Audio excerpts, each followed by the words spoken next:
Hey garden friends, today I'm going to do a few things. We are going to talk about some of the questions you have asked about my greenhouse, which I'm sitting in right now. Also, I'm going to pot up a Plumeria cutting and a few other things, whatever we decide to talk about.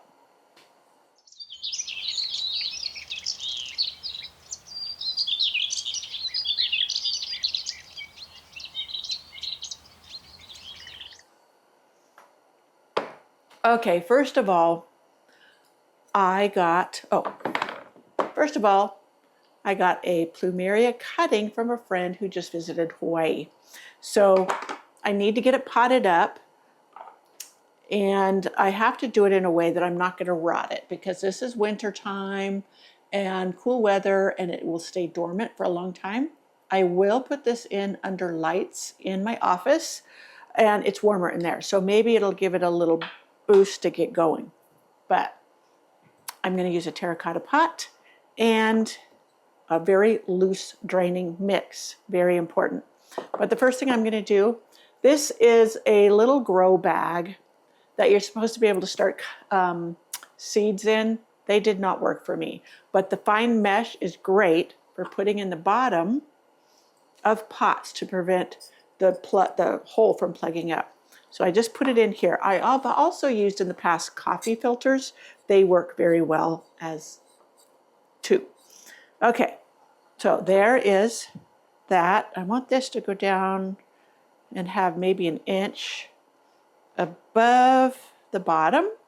I am going to dip this into some rooting hormone.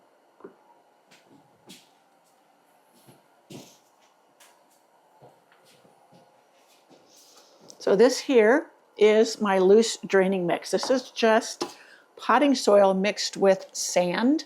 This is horticultural sand, which is a little bit larger in texture or size of the actual sand pieces. This is not play sand. Children's play sand is much too fine and will compact. So you want a very loose draining mix. Seems like I got a bunch of debris in here that I didn't mean to. So I need a scooper.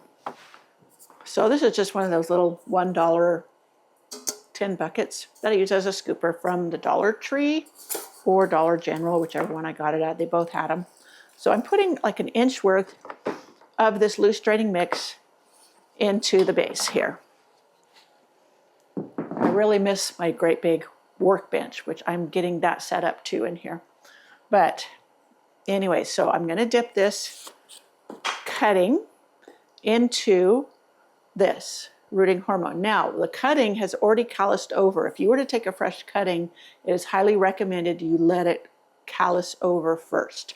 Yes, I had to look up this because I did do Plumeria cuttings once, and then one winter, I actually overwatered them. That's one thing you'd never want to do with the Plumerias. Overwater, especially during the winter when it's the dormant period. Yeah, you want to be careful. So now I'm going to fill in with this very loose mix. I like the terracotta because it's heavier weight than plastic. So it'll take this, like when this gets bigger, it won't tip over as easy because it has such heavy weight with the bottom weight with the pot.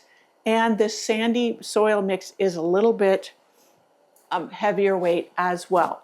So there we go. This is very dry mix. So it is recommended that you don't water them in the winter, but I would like to get this at least a little bit moist to know that it has something going on for it.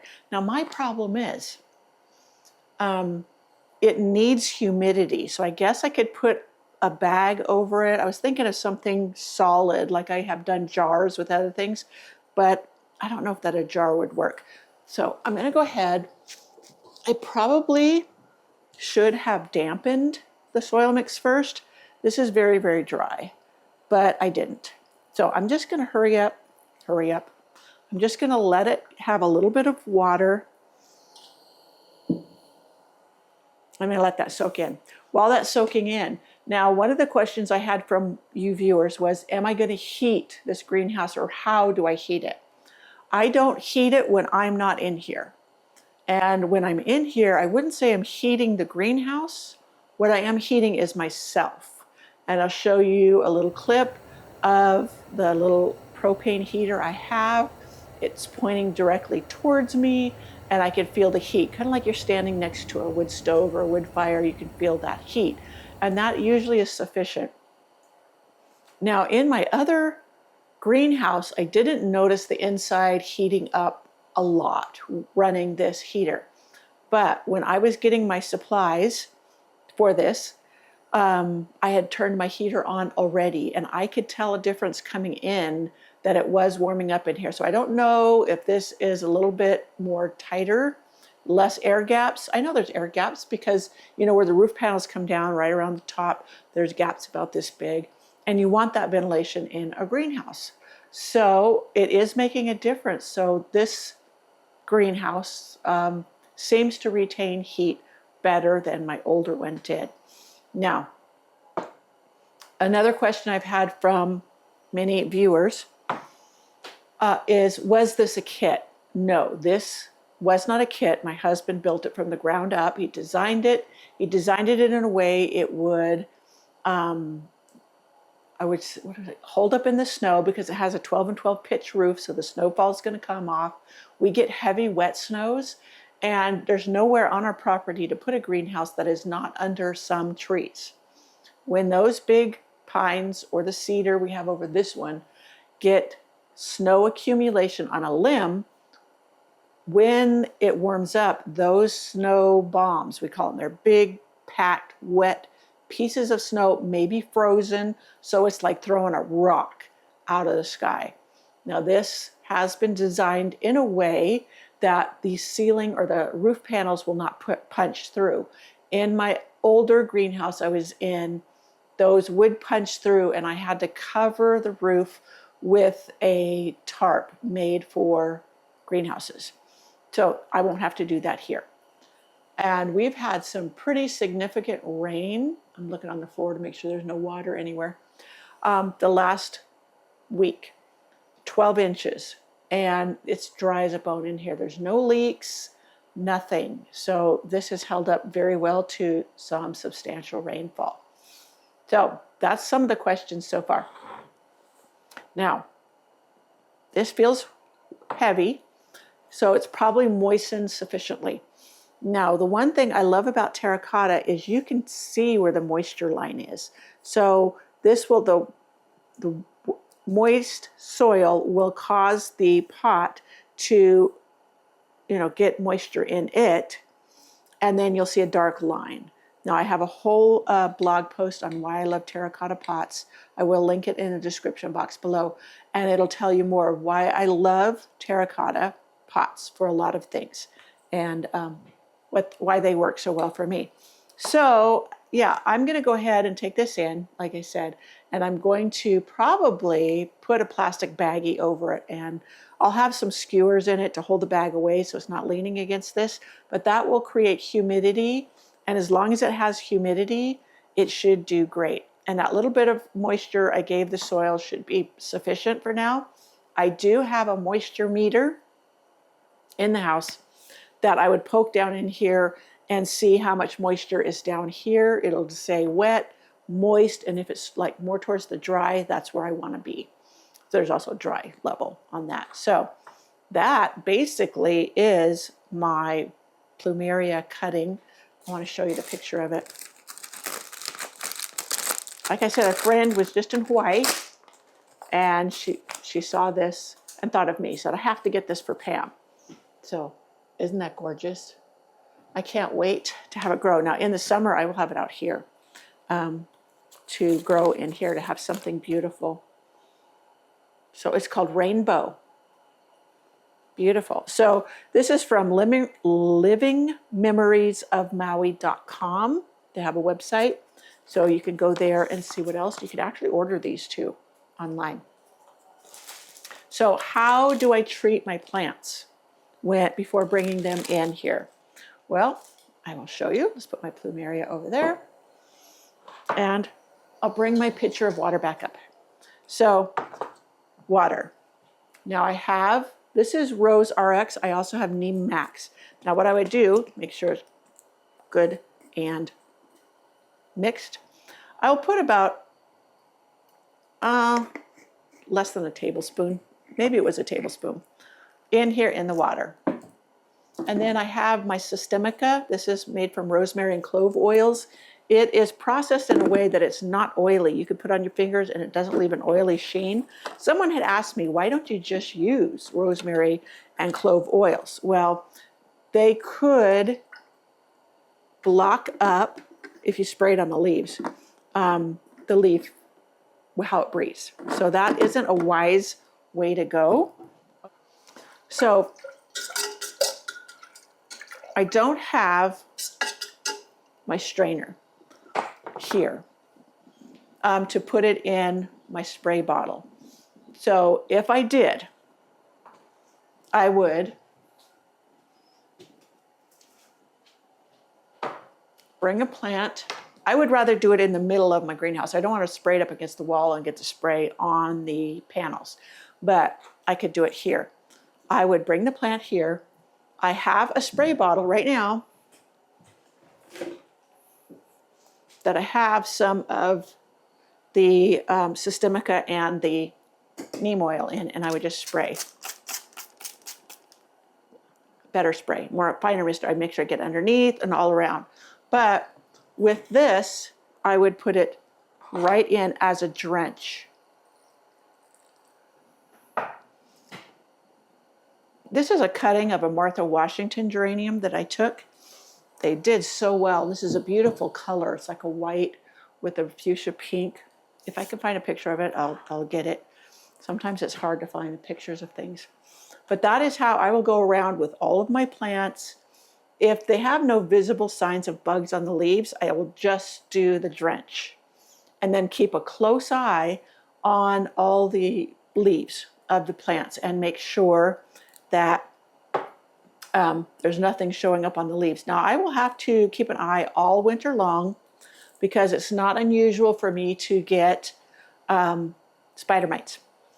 And so I would hope that this would help keep them at bay, and or fungus gnats. This should help keep those at bay as well. And we'll just have to watch and see. So that is how I treat my plants to bring them back into the greenhouse. So I'm trying to think of any other questions. I didn't write them down. Oh, I was going to say, some people, we talked about the heating and I showed you my propane heater. Well, we are looking into getting some solar and maybe putting in a heated floor, you know, where it runs the warm water through and it just gently has a radiant heat for on super cold days, and would keep, you know, I only need it like 50 degrees in here to keep things growing well. It doesn't even have to be 50. As long as it keeps it above 40, a lot of the plants will do well. And that will also keep the air temperature up. So not just the floor would be warm. If you've never walked on radiant heat floors, you're missing something. They are wonderful. But so that is in the future. Someone asked me if this was a kit. I answered that before. No, my husband stick built this and designed it. But also he's looking to offer it as kits. This is a large one. This is a prototype. He's thinking of starting with smaller ones like 8 by 12 or things that size. And why he's thinking of offering them, not only is this thing solid as a rock, but it's made from regular lumber. Now you may think that's a mistake, but instead of redwood or cedar for longevity, it's not, because we did my little DIY greenhouse. It was up in the vegetable garden. I had it there for a particular reason, but all of the lumber is inside. None of it is exposed to the outside. It's not exposed to excess of moisture. Also, all of the lumber is sealed with a polyurethane, a spar urethane, water-based, but it seals it very, very well. It's like a plastic coating. So this lumber or the wood will last for a long, long time, forever. I mean, it'll last as long as my redwood greenhouse did. Just there's no wood exposed to the extremities of the outdoors, except for the porch beams and those. I think that's it. But everything else is covered. So That's why it is less expensive to build. Now, he built this huge, this thing is, did he say 10 by 18? Not including the porch. 10 feet wide, 18 feet long, and he built it for less than what it would have costed to replace my smaller greenhouse, which was 8 feet by 12 feet. So that's quite, in fact, it was like half. So there's that. And he designed it in a way that it could be shipped UPS. It doesn't have to be a big truck. He talked to the UPS driver, asked the requirements, and he made sure even the trusses, they could be packaged in packages the right size to go UPS. So he thought this through. Now this is meant to be set up on the ground, have a gravel floor like most greenhouses do, like my other greenhouse did. This area could not be leveled where he put this one. So that's why he put the raised floor. And this works for me. I will be careful. It's just plywood. We sealed it. If we put in the radiant floors, we would put a type of flooring over it, some cheap laminate or something, but nothing too extravagant because this is a greenhouse, a working greenhouse. It's not a frou-frou. Well, it's kind of frou-frou, but you know what I mean. This is meant to be used for growing, potting, planting, all of that kind of stuff. So I will be careful. I've been sweeping it every day. You wouldn't believe what you track in just a little bit. I thought I should finish up the Plumeria for you. We'll talk about that in a minute. But here we're back with the Plumeria. Now I was thinking the skewers, they're not quite long enough. So I'm going to go over to my bamboo. I use these a lot for different things, like different types of supports for plants. And it's one of the reasons I love growing bamboo. So I point you over there. I'm going to take some cuttings from the bamboo and put them in here to act as a support for the humidity dome I'm going to put over my Plumeria.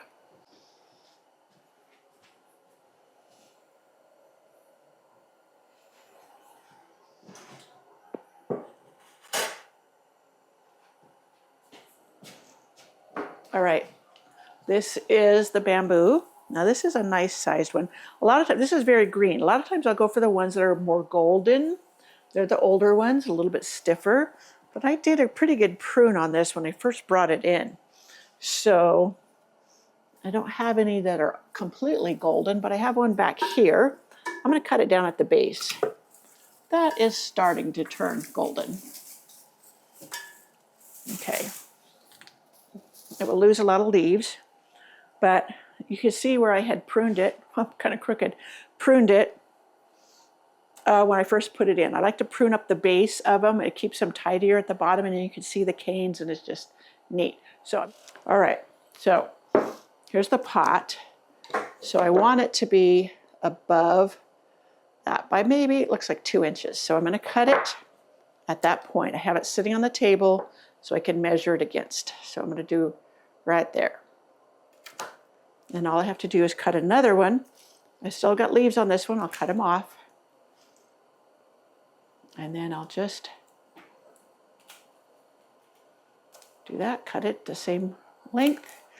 And this last one, it's not very thick, so I don't know how good of a job it will do, but I think it will work for my purpose. So I'll toss those in the trash. See how tall these are. Make sure this one's the same height. Just about. Cut the very tip of this off.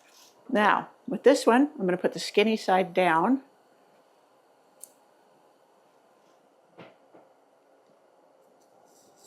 And I'm just going to put all 3 in here.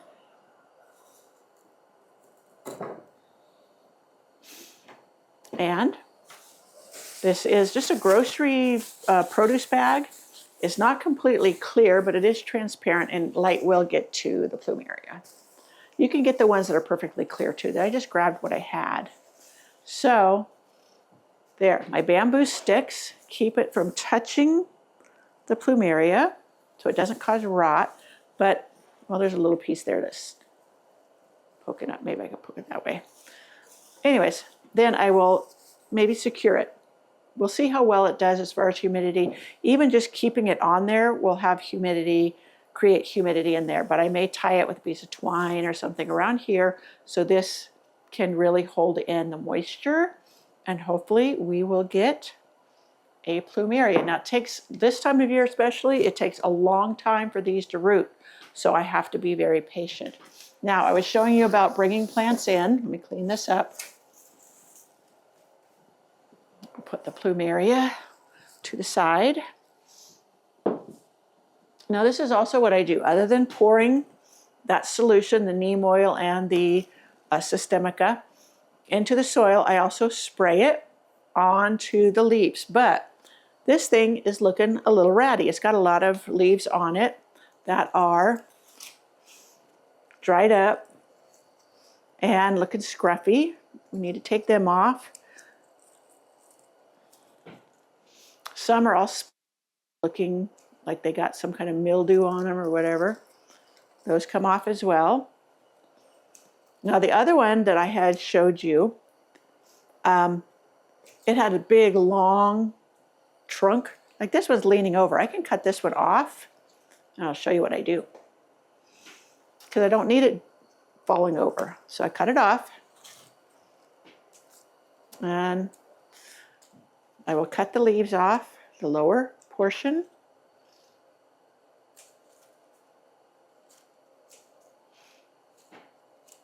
And some of the skinnier, that was a flower stem. And let's see, go a little bit higher. Then I will get my rooting hormone.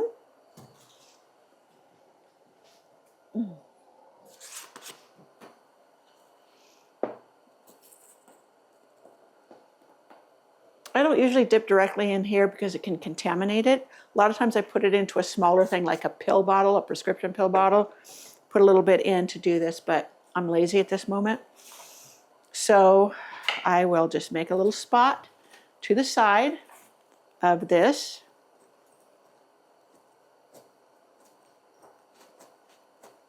And again, this is a Martha Washington geranium.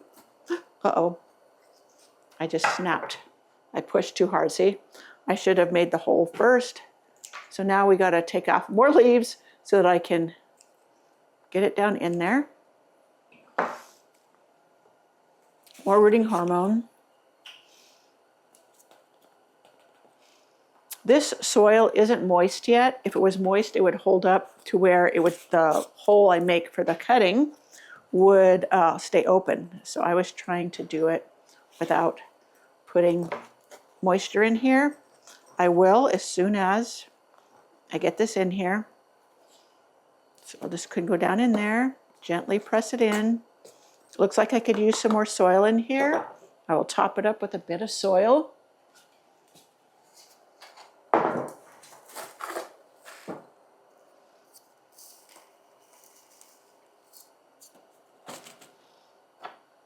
And I will moisten it. I'll continue to clean up all these flower bud stems that have already flowered.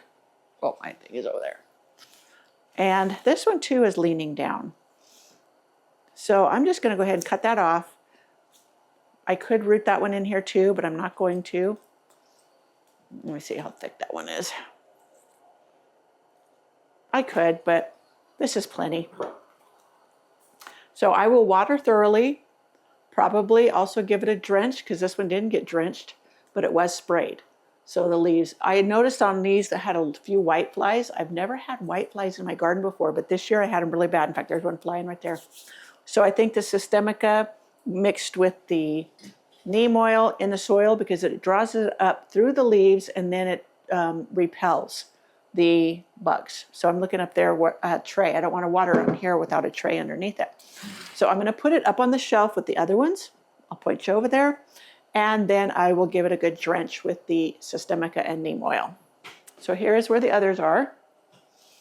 And I don't know if I showed you the flower on here. This is kind of hard to see because it's just barely open, but that's the flower. See how it's white with a burgundy? And then I put it over here. This geranium needs to, I had supported it, but it obviously came off its support. So I need to do that better. Okay, so neem oil systemica, drench, and that should do the job.